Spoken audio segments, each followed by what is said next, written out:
New year, new chance for you to check off that dream of yours to write a book.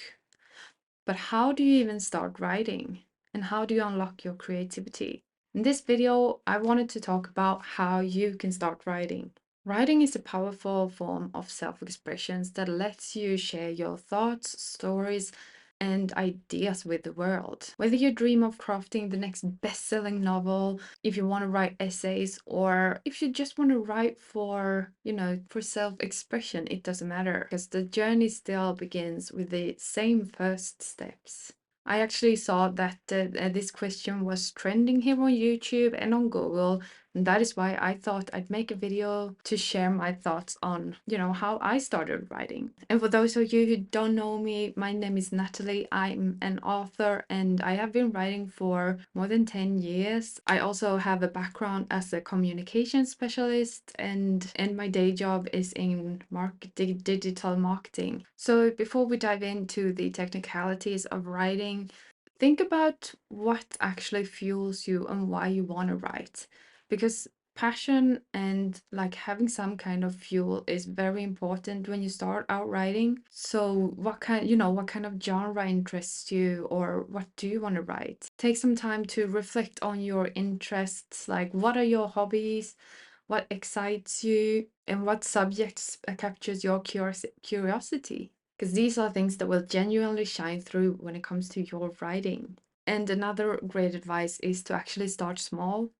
Don't try to write the, next big best-selling novel straight away, but start small. Try out writing, writing prompts or journaling or writing a sentence a day, something small just to get you going. And here you can also experiment a little bit to see what resonates with you. Do you like writing, by hand? Do you like writing on the computer? Or what do you prefer? And step number 2 is to establish a writing routine. When it comes to writing, or when it comes to everything, if you want to start doing it and if you want to do it long term, it's very important for you to have a routine, because a routine will make sure that you continuously become better and better at writing. It's the same thing with, if you want to become a runner, say, you have to continuously show up and run. You can't just run a marathon without any experience. And when it comes to establishing a writing routine, it's very important that you set realistic, achievable goals. And what's realistic and achievable? Well, that's for you to decide, but something, that it maybe it's realistic for you to write one sentence a day, 500 words per week or whatever. No matter what, like, don't set the goals too high. If you don't hit the goal more than one day, like if you miss it 3 days in a row, then you've lost the habit. You've lost the momentum of doing it continuously. Uh, James Clear talks a lot about this in Atomic Habits, like why the momentum is so important. So if you haven't read that book, I definitely recommend it. I actually made a video about it. I will link it in the description box. And another thing that might help with creating a writing routine is to actually have a dedicated writing space. My current dedicated writing space is right here in front of the computer.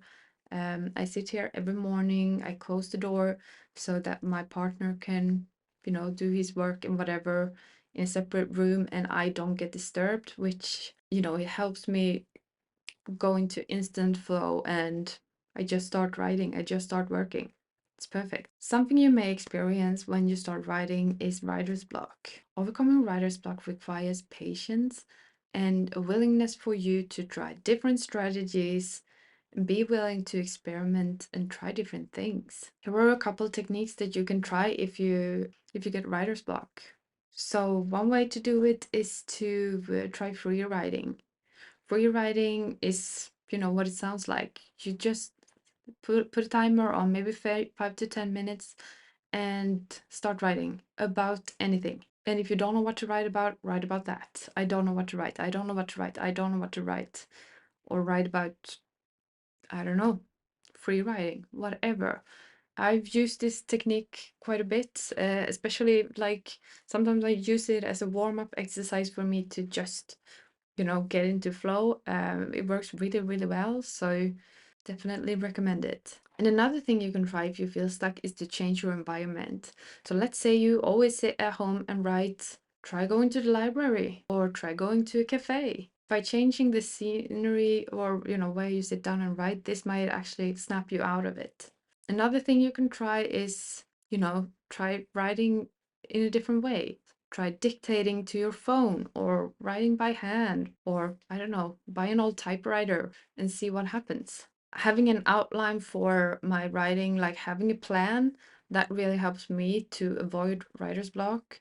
So, if you don't know what to write, then maybe go back and try to see, make a plan, make like headlines or chapters or whatever. Because if you do that, then that might actually help you. And also try not to be so hard on yourself. Remember, it's just the first draft. It does not have to be perfect or anything. The goal for you is to start writing, right? So another thing you can do when you want to start writing is, of course, to learn from the experts. Read what other authors and writers have written about their writing process. Because the thing is, like, our writing processes are so vastly different, and the way we approach the art of writing is very, very different.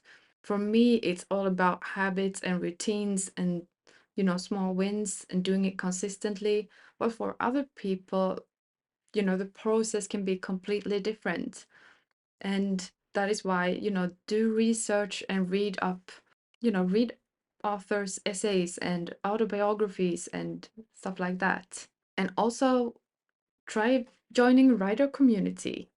There are a bunch of writer communities online, and there are like groups doing Zoom meetings and people meeting in real life. Try to find people who are like-minded and discuss, the challenges of writing with them. And once you've started writing and started to get the hang of it, you will inevitably end up with having to edit. And remember that editing is a big part of writing. Some people actually say that writing is rewriting, and I completely agree, because the first draft is just the words getting out, and then it's in the editing process that we actually refine it and make something beautiful of what we've written. But also, even when editing, allow yourself not to be perfect. Just try to have fun with it and learn. See it as a learning process instead of some pitch perfect thingy. And after that, it's time to start seeking feedback. So see if you can get some kind of writing mentor or writing coach, or maybe, talk to other people in your writing community and see if they want to swap manuscripts or swap texts. And because feedback is so, so important, and it will open your eyes both to like how good your writing actually is, because that can be really hard to see for yourself, and also, where there's room for improvement. And if you watched this far in the episode, it would really help me if you gave it a thumbs up.